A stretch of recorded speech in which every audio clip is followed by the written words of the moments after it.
So what we're going to do today is we're going to build a box around your solid cup form so that then later we can put plaster in it. We're probably not going to get to that part today because it's already a lengthy process, so this is kind of a long video. Stick with it. You'll also probably have to build a box to practice once before you actually get to go and pour your mold with plaster in it. The reason is because in a shortened time, like a class period, if you don't start knowing exactly what you want to do and doing it, instead having to kind of work your way through it learning, you may run out of time. And there's nothing worse with one of these objects than to run out of time because you might have to start back with a plain old paper ball at the very beginning of things, which we definitely don't want.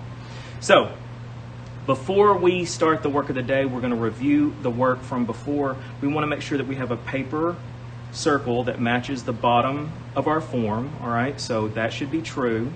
It should also have a little archway that matches the clay form perfectly, all right, so they should perfectly match with as little light showing between the paper and the clay as you rotate the clay thing in your hand, all right. So we've got all of that. We're ready to assemble all of our things, and you can see I have a lot of stuff around me, okay? That's because this is a kind of a complicated process. So we're going to start with these things. They're called cottle boards. You notice that they have a little bracket right here. There's a long piece with some quasi waterproof stuff on it. What we need to do, and I've got to set this to the side for the moment, it's kind of in the way, is we've got to take some regular old dish soap or the soap that they have here at the school. We're going to take some, we're going to put it on a napkin, and we are going to smear it all over the flat side of our cottle board. So not the side with the bracket on it, not this side, but the flat side. You can't use too much, all right? The reason why we're doing this with soap is the soap will make it harder for the plaster to get stuck onto things. And if stuff gets stuck or plaster gets stuck, I won't be mad at you, but you will have to clean it up, and that's a big pain in the butt. Now, we're also, because it's going to prevent things from getting stuck, we're going to do this to the table as well. And notice, I want you to notice I'm doing an extra big spot. Just like the other thing, it's better here if you do a little bit more than you need rather than not enough. Move my things to the side. All right. Now, for the sake of the video here, I'm not going to go through and do the soap on each one of my four. You need 4 cottle boards. I'm not going to do the soap on them, but you do need to do the soap on yours. So what we're going to do is we're going to take these cottle boards. We want to position them so that the little bracket is on the outside of the box. So I'm imagining a box right here. The bracket is on the outside. I'm going to take one of these clamps, all right, and if you've never used a clamp like this little part right there, that little lever, allows you to slide the bottom piece back and forth, and then this just tightens it up at the end. So notice, I'm going to take the clamp, it's like a C-clamp almost, and I'm going to clamp so that the handle is on the outside of our box, and so that the clamp is on the outside of this future box area as well. So the clamp and the clamp's handle all on the outside. I'm going to lightly tighten that. Now I'm going to take the next one.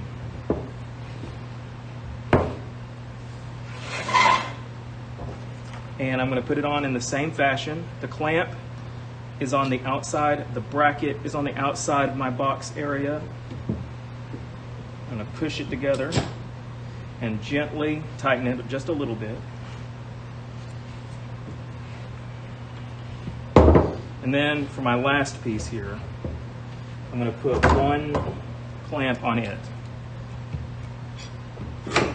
and lightly tighten it. Okay? Now, I didn't tighten them down really hard because I want to make sure that the box is the right size. So if you look at that, the box is a little bit large. What I typically say is about 2 fingers wide, all right, should be the space between there. And as you can see, I've got a little bit of an extra space. So I'm going to shrink it down just a little bit. So I'm not going to totally take these off, and it may all fall down on me. But that's okay, because we put them back up. So notice, to make the box smaller, I'm just sliding the box pieces toward the center.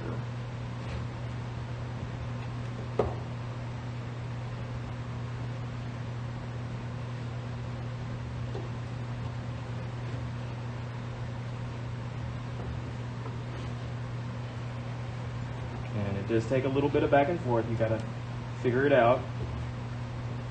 Because if you make a really big mold, it not only will take a lot of plaster, but it also will be really, really heavy, which is a challenge when you're trying to cast your cups later on. Put this last one on.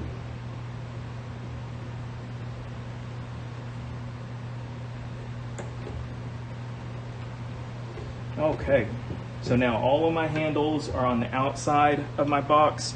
All of the clamps are on the outside of my box, and the box in there is nice and clean.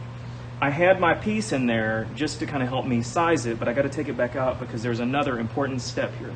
I've got to seal the box. So right now the box is not waterproof, and we need it to be waterproof.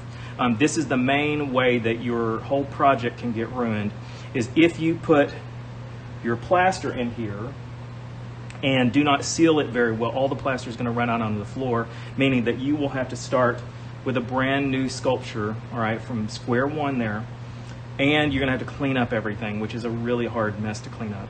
So notice I've made a coil or a snake of clay. This coil or snake is about a pencil thickness, maybe a pen.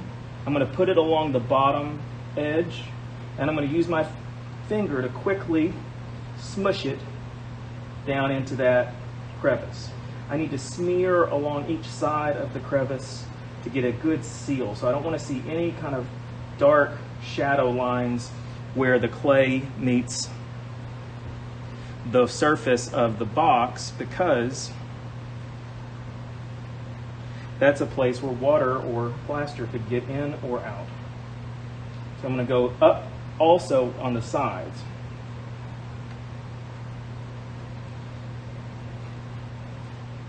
And I'm going to do this to all of the verticals and all of the sideways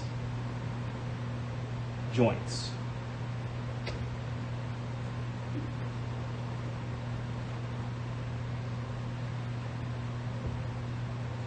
And this is one of the steps that I'm really not going to skip for the sake of this demonstration, because it is so important, not only for you to do in your artwork, but also just to get me all the way through the demo.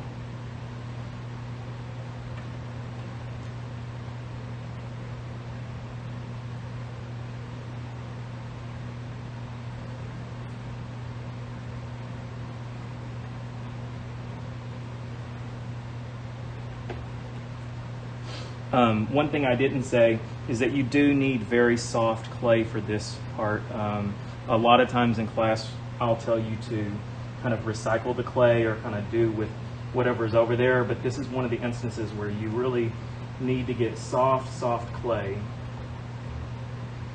and kind of dried up, crumbly clay will not work to finish this job.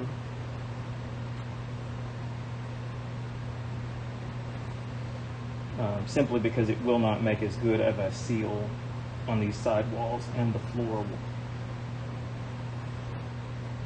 Okay, so go through, double check. If I'm in the room, you can always have me double check if there's time. Okay, so there's our box. It's sealed all along the bottom of the table. It's sealed up the four corners. Now it's time to put our piece in. And what I'm going to go do is I'm going to turn around real quick here, and I'm going to get some water, and I'm going to smear it right here. And I'll tell you why in just a second.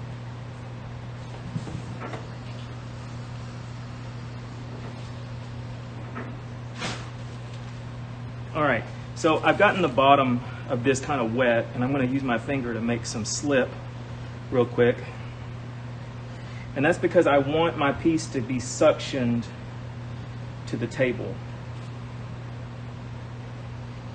And so we should be able to kind of move that thing around in there, and it's stuck. We do not want it to be able to come up during the casting process, because it will have a little bit of air in the cavity of your thing where the paper is, and that is no good if it pops up. All right, and so this is a fully completed setup ready for plaster.